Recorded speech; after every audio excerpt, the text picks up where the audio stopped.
Pasensya na at ngayon lang ako ulit nakabalik. Kakauwi lang kasi ni Moon-ing mula sa ospital kaya tara na at tuloy na natin. Nagpatuloy ang storya na may pinapkitang mga salita na lumalabas ng bahagya, hanggang sa makita natin si Tommy na gumigising sa kanyang pag-idlip. Nagulat siya nung nakita niyang nakangudngod na pala sa pagmumukha niya ang text box ng tower manager at may importante itong sinasabi sa kanya. Sinabi niyang, "Masyado ka namang malapit. Hindi ko na mabasa." Gunggong! Nag-zoom out ang text box at makikita natin na sinasabi ng tower manager, na ang paggamit daw ng unappraised item ay maaari siyang dalhin sa panganib. Sinabi ni Tommy na, "Ginugulat mo naman akong impacte ka, kita mong natutulog yung tao eh. Pati ano ba yung sinasabi mong unappraised item?" Hinawakan ni Tommy ang kanyang ulo at siya at nagtaka. "Oy, straw hat ito ah. Bakit ito nakalagay sa ulo ko?" Siyempre Tommy, alangan namang sa paa malagay yan. Lumapit naman sa kanyan si Roger at pinaalam sa kanya na nanggaling daw ito sa bag ni Moon-ing.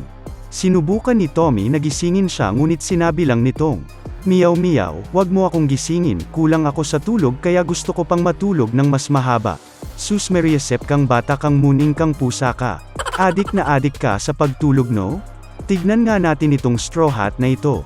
Tinignan ni Tommy ang straw hat at natuwa siya nung nakita niya na may special effect ito na Protection of Mother Earth. Ito ay nagbibigay ng karagdagang protection sa lahat ng angkin na lupain ni Tommy. Napakagandang item daw nito. Subalit na problema siya sa restriction nito na kailangan ay level 20 upang magamit. Nagpakita ulit ang tower manager at sinabihan siya na appraise muna ang straw hat na yun. Nasinang-ayunan naman ni Tommy. Nagpadala ng quest ang tower manager at binigay na ni Tommy ang straw hat. Mabilis naman itong napasa kamay ni tower manager at ready na niyang ipakita ang kanyang kakayahan sa pag-appraise. Ginamit niya na ang kanyang appraisal skill at makikita natin na lumutang ang straw hat habang ito ay umiilaw ng color blue. Ilan pang sandali ay natapos na ang pag-appraise. Natuwa naman si Bernard dahil mukhang maganda ang item na yon. Nagpadala ng message ang tower manager kay Tommy at sinabing masaya siya sa nakita niya sa item at kinongratulate niya si Tommy. Bago pa ibalik ni Berna ang straw hat ay nagpadala muna ito ng quest na bigyan daw dapat siya ni Tommy ng Blue Moon Crops sa susunod. Kung hindi daw papayag si Tommy ay hindi niya ibabalik ang appraised straw hat. Napaisip naman si Tommy doon at sinabing, "Oo nga no, malapit na din nga pala ulit ang Blue Moon. Lumaki na ang farm ko kaya mukhang kaya ko naman magbigay ng ganun, kaya sige, promise ko yan sa'yo." Bigla naman ni-reveal ni Berna ang kanyang real name kay Tommy at sinabing dapat ay maging Honord siya doon. Sinabi naman ni Tommy na hindi niya naman kailangan ay reveal yung totoo niyang pangalan. Sanay na siguro ito si Tommy na makipag-usap sa mga dummy account. Nainis naman ang tower manager doon at tinaong siya kung gusto niya pa daw bang makuha ang straw hat. Napakalaking karangalan daw ang malaman ang true name niya.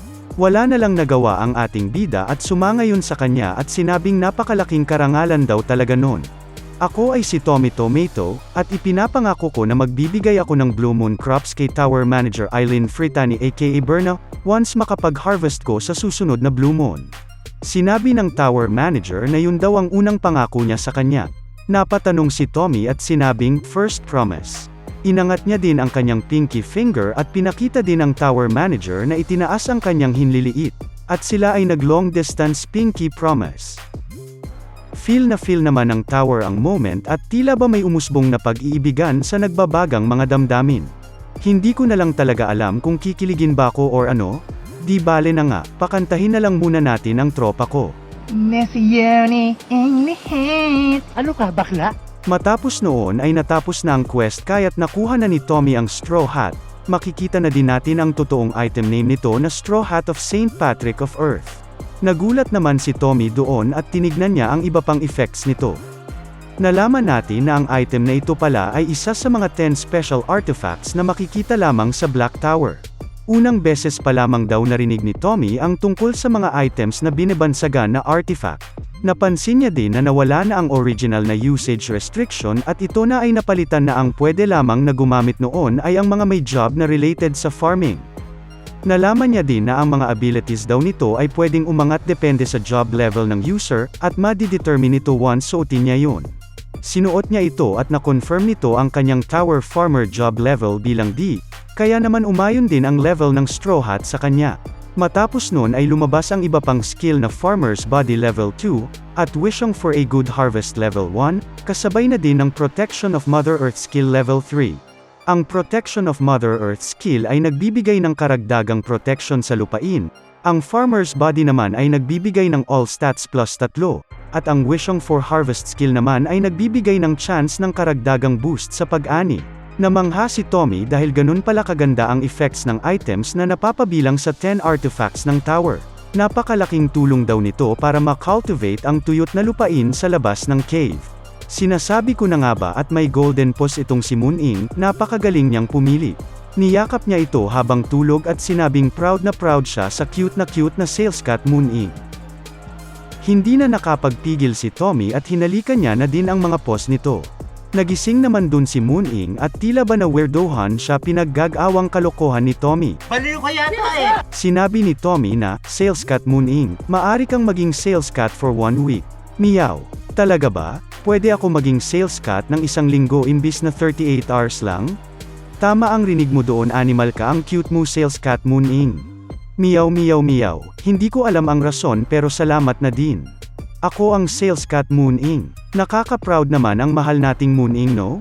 Kung proud ka din sa kanya ay isang meow naman dyan sa comment section. 1 meow 1 prayer. Alien! Alien! Lumipas ang lang araw ay pinakita sa atin si Chubby Boy Rabbit, si Black Rabbit, at si Tommy na tila ba kinakabahan. Napakatindi ng pagkuyakoy ng mga paa. Nakaupo naman doon si Moon Ing at napansin na ang lakas naman ng vibrator na yon. Pinatigil niya si Tommy kasi masyado niya nang vibrate ang pussycat. Sinabi naman ni Tommy na hindi siya mapalagay kaya ganon. Matagal-tagal na daw kasi silang nag-aabang ng updates.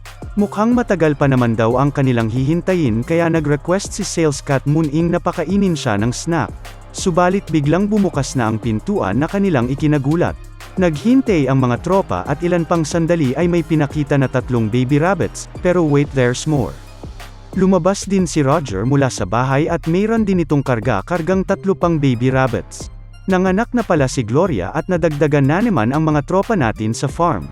Sinabi ni Tommy na kailangan niya daw magluto ng soup upang makatulong sa pag-recover ni Gloria. Mapapansin naman natin si Moon Ing na parang others at nahihiyang lumapit.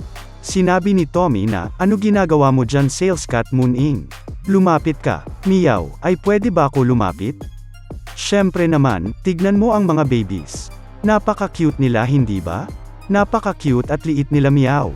Sales cat Moon Ing, naging uncle ka na. Hi Uncle Moon Ing. Ay tipaklong, uncle na ako, meow. Syempre naman. Kaya alagaan mo ding mabuti ang mga baby rabbits, ikaw ang kanilang cool Uncle Moon Ing. Bigla naman may inabot si Moon Ing sa singit at sinabing, ako ang cool Uncle Moon Ing nyo. Ito o cat snack na sobrang paborito ko, kainin nyo ito babies. Natawa naman si Tommy at ang iba pang mga rabbits doon. Masyado sa silang maliit para kumain ng ganyan Uncle Moon Ing. Ay ganun ba meow? Sorry naman. Ikaw may tinatago ka palang snack dyan sa singit mo Hihihi, para sa emergency lang yun meow. Tayo ay nasa day 179 na sa tower at nagkaroon na din ng mga bagong family members. Dinala naman tayo sa imahe ng lupain sa labas ng tower at pinakita sa atin ang mga maskuladong mga cow monsters na may intense na aura. May lumapit naman at sinasabing, parating na ang Blue Moon, huwag kayong magpapatalo sa gutom. Hanapin nyo sila, doon sa barren wasteland. Kakain natin ang lahat hanggang sa mabusog tayo. Grabe, mukhang napakalakas nitong monster na ito. Nalaman din natin na ito pala ang boss ng 99th floor at siya daw ang king of horses and cows. Sa huling imahe naman ay pinakita sa atin ang mga katropa natin sa farm na nagsasaya, ngunit darating na kaya ang sisira sa kanilang mga happy moments. OMG, magkakaroon na yata ng bakbakan ang kwento natin. Like, share and subscribe na para malaman nyo agad.